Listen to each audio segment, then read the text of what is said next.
Hello students, I hope you all are well. So today's subject is pathophysiology and topic is arteriosclerosis या atherosclerosis. तो क्या होता है atherosclerosis? Atherosclerosis occurs when the blood vessels that carry oxygen and nutrients from your heart to the rest your body arteries become the thick and stiff. Arteriosclerosis क्या होता है? ये क्या होता है, ब्लड वेसल्स में जो मतलब कि वो ब्लड फ्लो होने लगता है जो मतलब ऑक्सीजन और न्यूट्रिएंट कैरी करते हैं और हार्ट तक पहुंचाने में या रेस्ट में ऑफ बॉडी में पहुंचाता है. ठीक है. Become a thick and stiff, जो कि आर्टरीज जो होती है हमारी आप उसको थिक और स्टिफ कर देता है. Sometime restricting the blood flow to your organs and tissue. Sometime क्या होता है, ये ब्लड फ्लो को ऑर्गन्स और टिश्यू में पहुंचने में रिस्ट्रिक्ट कर देता है. Healthy arteries are flexible and elastic. Healthy arteries जो होती है वो फ्लेक्सिबल होती है, इलास्टिक होती, but over time the wall in your arteries can harden, a condition commonly called hardening of the arteries. लेकिन ओवर टाइम क्या होता है, जो वॉल और आर्टरीज होती हैं वो हार्डन हो जाती हैं और कंडीशन जो होती है वो commonly called harden of arteries कहलाती है. ठीक है. Atherosclerosis is a specific type of आर्टियोस्क्लेरोसिस.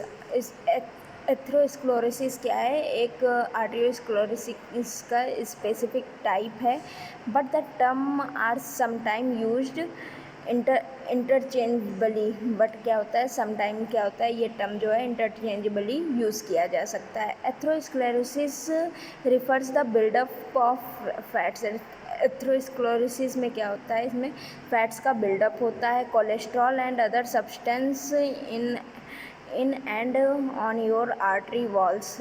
Cholesterol और अदर सब्सटेंस जो होते हैं आपके आर्टरी वॉल्स में सब्सटेंस में मतलब कि प्लग हो जाते हैं. ठीक है. Which can be restrict blood flow, जो कि ब्लड फ्लो को रेस्ट्रिक्ट कर देते हैं. दीज प्लग्स कैन बस्ट जिसमें क्या होता है, प्लग्स जो होते हैं वो बस्ट हो जाते हैं या ट्रिगरिंग द ब्लड क्लॉट जो को वो ट्रिगर कर. Although atherosclerosis is often considered a heart problem, atherosclerosis क्या है, हार्ट प्रॉब्लम को भी कंसिडर्ड करता है. It can affect the artery anywhere in your body. ये क्या करता है, आर्टरी को आपकी बॉडी में कहीं पे भी अफेक्ट करता है. Atherosclerosis usually is preventable and is treatable. Atherosclerosis क्या है, प्रिवेंटेबल और ट्रीटेबल है. ठीक है. टाइप ऑफ एथेरोस्क्लेरोसिस कौन कौन से टाइप होते हैं? Atherosclerosis can occur anywhere in the body including the heart, legs and kidney. क्या होता है, एथेरोस्क्लेरोसिस बॉडी में कहीं भी हो सकता है, इंक्लूड हार्ट में भी हो सकता है, लंग्स में भी हो सकता है, किडनी में भी हो सकता है. Coronary artery disease. Coronary artery this condition which occur when the coronary arteries of heart become hard. ये वो कंडीशन होती है जिसमें क्या होता है, हार्ट की कोरोनरी आर्टरीज जो होती हैं वो हार्ड हो जाती हैं. The coronary arteries are blood vessels that provide the heart muscle. Coronary arteries क्या होती हैं, वो ब्लड वेसल्स होती हैं जो कि हार्ट मसल टिश्यू को ऑक्सीजन और ब्लड प्रोवाइड करती हैं. Plug prevent the blood flow to the heart, और प्रिवेंट करती है ब्लड फ्लो, हार्ट में ब्लड फ्लो होने से. ठीक है. अब आते हैं carotid artery disease. Carotid artery disease में क्या होता है, इसमें कैरोटिड आर्टरीज जो होती है वो मतलब कि are found in your neck. आपकी नेक में पाई जाती है and supply to the blood to brain. और ये क्या करती है, ब्रेन को ब्लड सप्लाई करती है. दीज आर्टरीज में B compromised if plaque build up in their walls. क्या होता है, ये आर्टरीज क्या करती है, कॉम्प्रोमाइज़ करती है अगर इनके वॉल्स में बिल्डअप हो जाए. ठीक है. द लैक ऑफ सर्कुलेशन में causes the decrease of blood and oxygen. क्या होगा, सर्कुलेशन की कमी की वजह से क्या होगा, जो ब्लड और ऑक्सीजन होगा वो कम हो जाएगा और ब्रेन टिश्यू में नहीं पहुंच पाएगा और सेल्स पे नहीं पहुंच पाएगा. अब आते हैं peripheral artery disease. Peripheral artery disease में your legs, arms and lower body depend on your arteries supply blood and oxygen legs arms और lower body जो होती है वो हमारी arteries supply blood और ऑक्सीजन पे डिपेंड करती है, ठीक है। टिश्यू पे ब्लड और ऑक्सीजन पहुंचना चाहिए। Hardened arteries can cause the circulation problem. Hardened arteries जो होती हैं वो सर्कुलेशन प्रॉब्लम कॉज करती हैं and these areas of the body in areas body के इन एरियाज में kidney disease the renal arteries supply blood to the kidney blood को रीनल आर्टरीज जो होती हैं वो ब्लड को किडनी में सप्लाई करती हैं। Kidney filter waste products and extra water from your blood आपके किडनी क्या करती है, आपके ब्लड के जो वेस्ट प्रोडक्ट होते हैं और एक्स्ट्रा वाटर होता है उसको रिमूव कर देती है। When they can not filter properly, जब ये प्रॉपरली फिल्टर नहीं हो पाते, waste product buildup inside the renal arteries. Waste product क्या होते हैं, बिल्डअप हो जाते हैं रीनल आर्टरीज के अंदर एंड मेकिंग दम हार्ड, और उसे हार्ड बना देते हैं। The harden vessel may be lead to kidney failure. Harden vessel क्या करती है, लीड करती किडनी फेलियर से। अब आते हैं सिम्टम, कौन कौन से सिम्टम होते हैं। Most symptom of atherosclerosis do not show until the blockage occurs. Common symptom include, बहुत से सिम्टम होते हैं एथेरोस्क्लेरोसिस को आइडेंटिफाई करने के लिए ब्लॉकेज के अलावा, लाइक चेस्ट पेन होता है जिसे एंजाइना भी बोल सकते हैं, pain in leg arms and anywhere else that an artery is block. Pain होने लगता है चेस्ट लेग पे, आर्म पे, या ऐसे कि कहीं भी हो सकता है जहाँ पे आर्टरी जो है वो ब्लॉक होगी। शॉर्टनेस ऑफ ब्रीथ, सांस लेने में दिक्कत होने लगती है, फैटिज, थकान हो जाती है, कन्फ्यूज़न होने लगता है। Is a blockage effect circulation to the brain. इसमें क्या होता है, ब्रेन के सर्कुलेशन में जो होता है, मतलब ब्लड जो ब्रेन तक नहीं पहुंच पाता है, सर्कुलेट नहीं हो पाता है, ब्लॉकेज हो जाता है। Muscle weakness in the leg, muscle weakness होने लगती है लेग में from the lack of circulation की कमी की वजह से।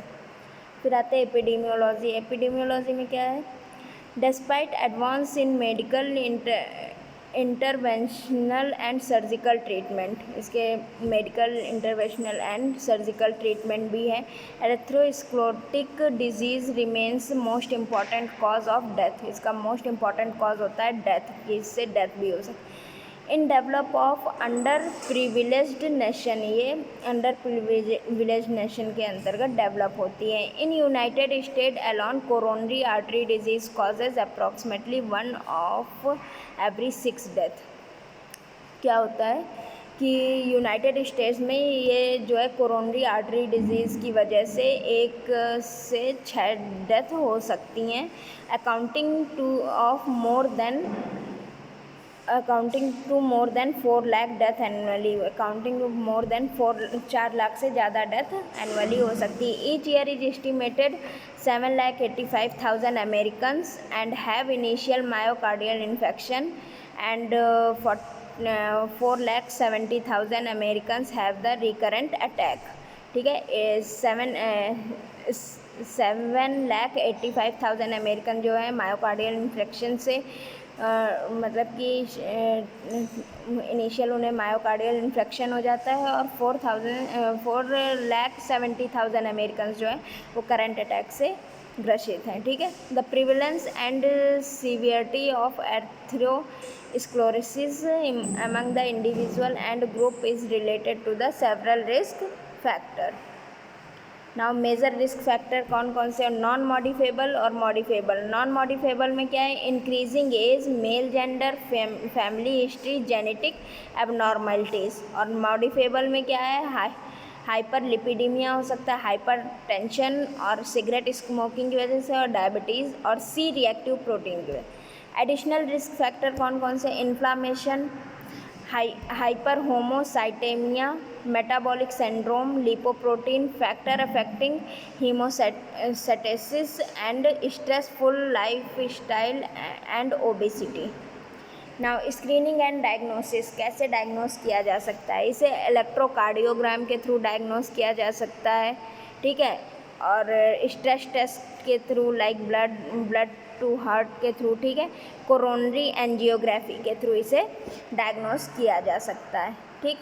अदर टेस्ट कौन कौन से होते हैं? ब्लड टेस्ट के थ्रू भी इसे डायग्नोस कर सकते हैं। Use to evaluated kidney and thyroid function as well as to check the cholesterol level. इसमें किडनी और थायराइड फंक्शन चेक किए जाते हैं और इसमें कोलेस्ट्रॉल लेवल और प्रेजेंस ऑफ अनीमिया भी चेक किया जाता है। चेस्ट एक्सरे में क्या होता है? Show the size of your heart, आपके हार्ट का साइज देखते हैं। And whatever there is fluid buildup, जहाँ पे फ्लूइड बिल्डअप होता है around their heart and lung, around आपके हार्ट और लंग्स के। फिर है इकोकार्डियोग्राम। इकोकार्डियोग्राम में क्या होता है? Shows a graphic outline of heart movement, heart movement की ग्राफिक आउटलाइन देखते हैं। फिर है इंजेक्शन फ्रैक्शन। इंजेक्शन फ्रैक्शन में क्या है? Determine the how well you heart pump with each beat, each beat के साथ में आपका हार्ट जो है वो कितनी बार पंप कर रहा है। ट्रीटमेंट क्या है इसके? लाइफ स्टाइल चेंजेस कर सकते हैं मेडिकेशन के थ्रू और एंजियोग्राफी एंड स्टेटनिंग के थ्रू और बाईपास सर्जरी के थ्रू इसे ट्रीट किया जा सकता है। तो अब आते हैं ट्रीटमेंट में। एंटीप्लेटलेट मेडिकेशंस दे सकते हैं। Doctor may prescribe antiplatelet medication such as aspirin to reduce the likelihood and platelets will clump the narrow arteries। ठीक है, aspirin such as antiplatelet medication में। एंटीकोगुलेंट दे सकते हैं। एंटीकोगुलेंट सच एज हिपेरिन और warfarin can be help to blood prevent the clot and from the forming, clot को उससे prevent करने के लिए एंटीकोगुलेंट दे सकते हैं। ठीक है, blood pressure medication to control the blood pressure को कंट्रोल करने के लिए मेडिकेशन दे सकते हैं such as beta blockers, angiotensin converting enzyme या AC inhibitor, calcium channel blockers can help to slow the progression of the atherosclerosis. ठीक है, फिर आते हैं थ्रोम्बोलाइटिक थेरेपी। थ्रोम्बोलाइटिक थेरेपी इससे कैसे ट्रीट किया जा सकता है? इसे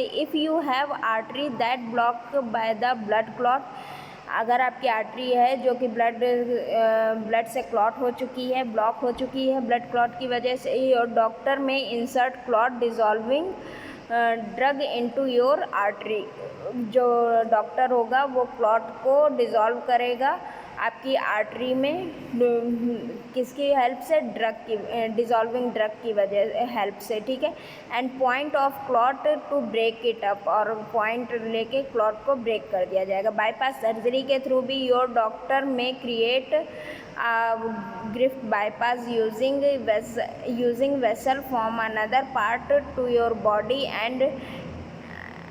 body or a tube of synthetic fabric, एक ट्यूब से उसे क्लॉट को ब्रेक किया जा सकता है जो कि सिंथेटिक फैब्रिक की बनी होती है। This allows to blood to flow around, और जिससे क्या होता है ब्लड जो है वो फ्लो होने लगता है। एंड ब्लॉक्ड और नैरोड आर्टरीज का जो ब्लड क्लॉट होता है। अब ये आप देख सकते हैं बाईपास सर्जरी के थ्रू कैसे, मतलब कि बाईपास सर्जरी के थ्रू कैसे इसे डिज़ोल्व किया गया है, या कैसे आपका मतलब कि क्लॉट को वो किया जा रहा है। ये आप देख सकते हैं, ये देखिए ट्यूब है, इसमें ट्यूब से क्या है क्लॉट को रोटेशन बर के थ्रू या नैरोड आर्टरी में या स्टेंट बलून के थ्रू, ठीक है, इसके थ्रू आप क्लॉट को हटा सकते हैं या क्लॉट को ब्रेक डाउन कर सकते हैं। ठीक है, फिर उसके आगे चलते हैं, हमारा आता है एंजियोप्लास्टी के द्वारा कैसे। In this procedure your doctor insert the long and thin tube. इस प्रोसीजर में क्या होता है, आपके डॉक्टर लॉन्ग और थिन ट्यूब आपके इनटू ब्लॉक्ड नैरोड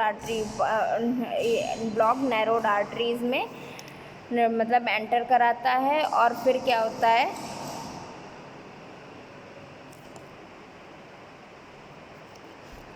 फिर उसके बाद क्या होगा आपका जो मतलब कि एंजियोप्लास्टिन में वायर विद डिफेल्टेड बलून, एक वायर लेंगे उसमें डिफेल्टेड बलून होगा जो पास कराया जाएगा नैरोइंग एरिया से। Then balloon is inflated compressing, और बलून क्या करेगा, उसे कंप्रेस करेगा क्लॉट को, और वो क्लॉट जो होगा वो हमारा ब्रेक डाउन हो जाएगा या मैश हो जाएगा ट्यूब में, और ब्लड फ्लो अपने आप होने लगेगा। ठीक है, थैंक यू।